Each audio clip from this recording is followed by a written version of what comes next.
మన ఎవరు నన్ను ఆపడానికి రాళ్ళు గీళ్ళు వేయడానికి నా మీద సిద్ధపడ్డారు మొన్న. అలాంటి రౌడీ మూకలకు కూడా చెప్తా ఉన్నాను, నేను చాలా హ్యాండ్స్ ఆన్ పొలిటికల్ లీడర్. గుర్తుపెట్టుకోండి, ఎంత పద్ధతిగా మాట్లాడతానో, ఎంత పాలసీ మేకింగ్ గురించి మాట్లాడతానో. మీరు గొడవలకి సై అంటే దానికి రెండింతలు సై అని చెప్తాను. గుర్తుపెట్టుకోండి, చాలా పద్ధతిగా మాట్లాడతాం, చాలా దిగి మాట్లాడతాం, మర్యాద ఇచ్చి మాట్లాడతాం.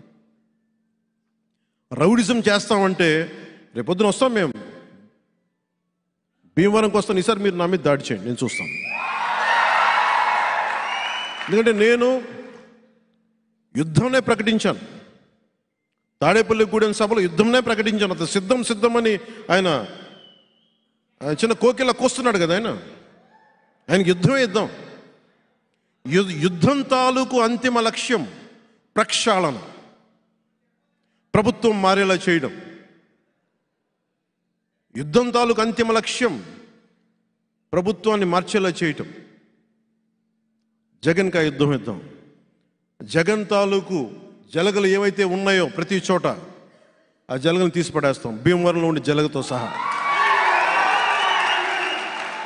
రేపొద్దు నుంచి ఒకటే, బంధువు అనే పదం తీసేయండి ఇక్కడి నుంచి.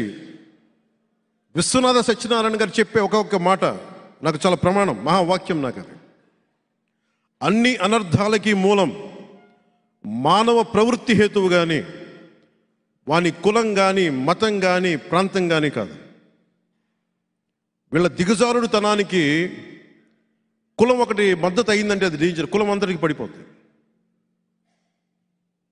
మీ అందరికీ అర్థం కాంది కూడా, గ్రంథి శ్రీనివాస్ కాపు కులస్తుడు మనవాడని చెప్పి అందరు వెనకేసుకొస్తే అతను చేసే చెడ్డ పనులన్నీ, దుర్మార్గ పనులన్నీ ఆ చుట్టుపక్కల మొత్తం కాపు సామాజిక వర్గాన్ని మొత్తానికి వర్తించేస్తున్నారు. ఇది మీరు చాలా లోతుగా అధ్యయనం చేయాలి, ఆలోచించాలి. ఈ పార్టీలోకి గొడవ తగ్గించేవాడు కావాలి కానీ సమాజంలోకి, రాజకీయాల్లో గొడవ పెంచేవాడు రాకూడదు. నేను కోరుకుంటుంది కూడా పులపర్తి ఆంజనేయులు గారిని ఎందుకు ఆహ్వానించానంటే, గొడవ తగ్గించే వ్యక్తి, నిలబడే వ్యక్తి. మీరు నా వెన్నంట ఉండాలి. మీరు నా అలాంటి వాళ్ళు, జనసేనకి వెన్నంటి ఉండాలి మీరు. ఆయన కూడా చాలా బలమైన నిర్ణయాలు తీసుకుంటారు. ఆయన చూస్తూ ఉన్నాను గత కొన్ని సంవత్సరాలుగా. వెనకేసుకు రావటాలు అవసరం లేదు. ముఖ్యంగా భీమవరం మన రాబోతున్న ఎన్నికల్లో, ఇంకో నెలన్నర రాబోతున్న ఎన్నికల్లో జనసేన దాన్ని కొట్టి తీరాలి. మనకి ఇది ఎన్ని కోట్లు పంచనివ్వండి, 100 కోట్లు పంచనివ్వండి, మనం కొట్టి తీరాల్సిన సీట్. ఇది మీరు ప్రెస్టేజ్గా తీసుకోండి. అది నేను మన భీమవరం నియోజకవర్గంలో చంద్రబాబు గారితో అందరితో మాట్లాడుతూ ఒకటే చెప్పాను, నేను రాష్ట్ర శ్రేయస్సు కోసం ఆలోచించే వ్యక్తిని తప్ప నా నియోజకవర్గం గురించి నేను ఎప్పుడు ఆలోచించలే. అంటే నేను నిజంగా అంత వ్యూహమే ఉండుంటే, నాకు వ్యూహం అంతా దేశం మీద ఉంటుంది, లేదంటే రాష్ట్రం మీద ఉంటుంది. కానీ నా గెలుపు మీద ఎప్పుడు లేదు. నిజంగా నా గెలుపు మీద కానీ మనసు పెట్టుంటే నాకు ఈరోజు పరిస్థితి వచ్చింది కదా. నేనేమనుకున్నాను, నేను అందరి గురించి ఆలోచించినప్పుడు నా గెలుపు కోసం కొద్దిమంది ఆలోచిస్తారులే అనుకున్నాను. ఆలోచించారు కానీ నా సమూహం సరిపోలా. ఈసారి తప్పు లేకుండా చూసుకుందాం ఒకసారి.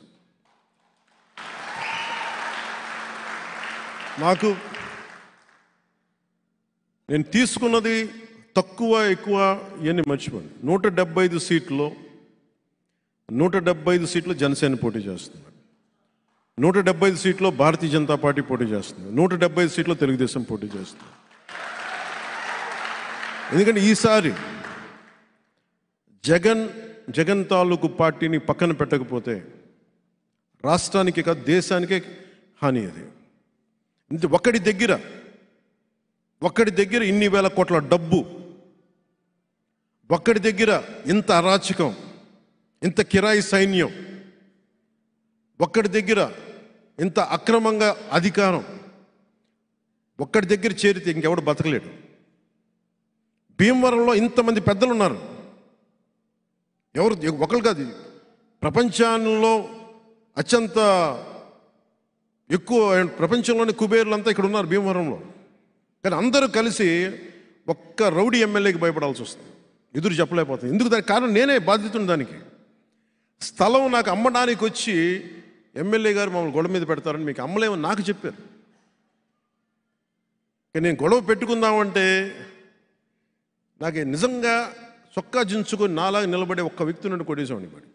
ఆ స్థలాన్ని ఇల్లు కట్టేసేవాడిని పాటికి. ఆ బాధ్యత తీసుకోవడానికి భయం వేసింది అందరికి, ఎందుకంటే గొడవ పెట్టుకోవాలి ఎమ్మెల్యేతోటి.